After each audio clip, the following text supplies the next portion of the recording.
Желіде жақсы жаңалық, зейнетақы алатындар көрсін. Бұл видеомыз астына бір емес, ондаған лайк бассаңыз тұрарлық. Барша қазақстандықтар үшін жылдам жаңалық, тезірек көріңіздер.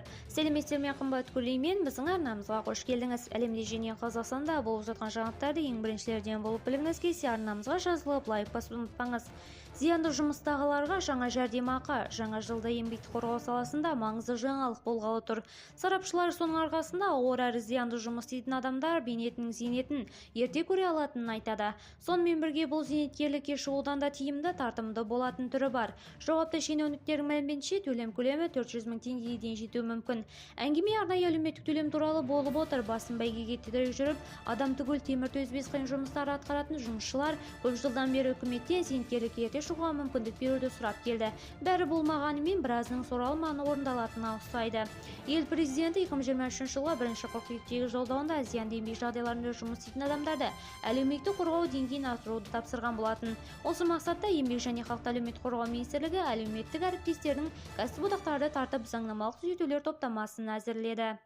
Арнайы әлеуметтік төлемді алу үшін жұмысшы келесі критерийлерге сәйкес келуі тиіс. Біріншіден, зиянды жұмыс орнында кем дегенде 7 жыл еңбек етуі керек. Екіншіден, жасы 55-ке толуы шарт. Үшіншіден, жұмыс беруші өз есебіне оған 7 жыл бойы кәсіби зейнетақы жарналарын аударып тұруы қажет. Төлем көлемі қанша? Жаңа төлем зиянды еңбек жағдайларында ұзақ уақыт бойы жұмыс істеген адам зейнеткерлік жасқа толғанға дейін төленеді. Пенсияға шыққан соң тоқтатылады. Арнайы әлеуметтік төлем 4 қаражат көзінен құралады. Біріншіден, республикалық бюджеттен 2 ең төмен күнкөріс деңгейі мөлшерінде арнайы кәсіби жәрдемақы аударылады.